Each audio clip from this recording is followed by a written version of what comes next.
Bispiras na karon sa Pasko apan ang kasos pagpatay wa pagihapon mahunong kag buntag laing kinabuhi na usab ang nakalas. Kundi usa ka gwardiya sa usa ka bagong kondominium ang miunay pagpusil-patay sa kauban niyang gwardiya.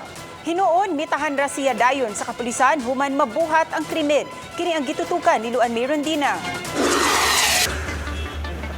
Nakuratan na lang ang kapulisan nga nadistino isip gate security sa Camp Sotero Cabahog sa Cebu City Police Office. Si PO1 Jason Gabukan, gate security nga misulod na si Roy Itcobanes, gwardiya sa usa ka bagong condominium nga gabitbit na sa iyang 9mm pistol. Voluntaryo niyang gitahan ang iyang kaugalingon ug ang armas nga nagamit niya pagpusil-patay kang Romy Bihasa, kauban niyang gwardiya. Gidaan niya ang armas, giisa niya pagsuod niya.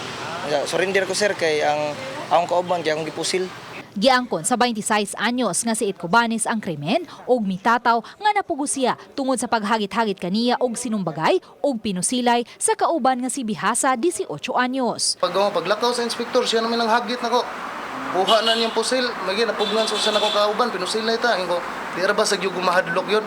Ay lang ta sumbagay kay lupig ko nimo kay baksidor man ka.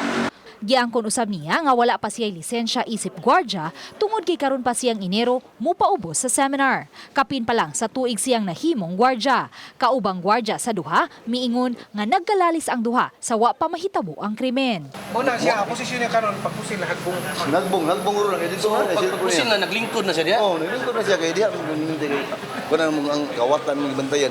Usar may igot so para mo check na mo sa pero subject for autopsy na siya. Pila dyan yung samatanan. Gihulagway ni Police Senior Superintendent Royina Garma, Cebu City Police Office Director, nga sulbad na ang kaso. Apan gitataw nga paladman pa nila ang investigasyon, human masuta nga walay lisensya ang gwardiya nga nakapusil. The firearm is registered, however, the security guard has no authority to be issued.